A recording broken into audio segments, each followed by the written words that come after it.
কুষ্টিয়ায় কুমারখালীর নন্দলালপুর ইউনিয়নের বাসারা মাঠে পানি নিষ্কাশন ব্যবস্থা না থাকায় হাজার হাজার বিঘা ফসলি জমি পানির নিচে তলিয়ে আছে। পানি নিষ্কাশনের ব্যবস্থার দাবিতে মানববন্ধন করেছে এলাকাবাসী। মঙ্গলবার সকাল ৮টায় উপজেলার কুষ্টিয়া রাজবাড়ী মহাসড়কের মাঝে সৈয়দ মাসুদ রুমি সেতুর পূর্ব পাশে বাসারা মোড়ে এই মানববন্ধন অনুষ্ঠিত হয়। মানববন্ধনে বক্তারা বলেন, বাসারা, কাশিমপুর, হাসাবপুর, নন্দলালপুর, সৌপুকুরিয়ার মাঠে পানি নিষ্কাশন ব্যবস্থা না থাকায় পানিতে তলিয়ে গেছে প্রায় ৫,০০০ বিঘা ফসলি জমি। এতে লাখ লাখ টাকার ক্ষতি হচ্ছে কৃষকদের। এছাড়াও পানিতে তলিয়ে গেছে বসতবাড়ি সহ রান্নাঘর পর্যন্ত।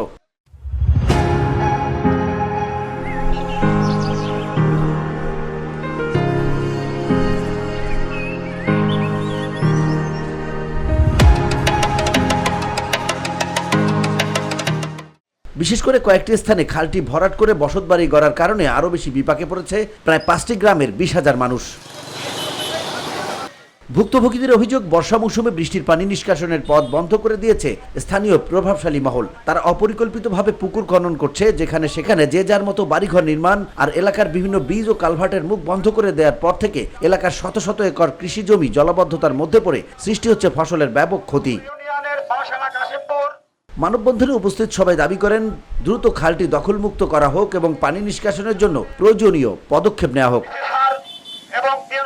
এ সময় বক্তব্য রাখেন উপজেলা কৃষক দলের আহ্বায়ক সাইদুল ইসলাম, বিএনপি নেতা আব্দুর রাজ্জাক, উপজেলা জামায়াতের অফিস সম্পাদক শফিকুল ইসলাম সহ অনেকে। এ বিষয়ে জেলা প্রশাসক ও কুমারখালী উপজেলা নির্বাহী কর্মকর্তাকে অবগত করা হলেও কোনো ব্যবস্থা নেওয়া হয়নি।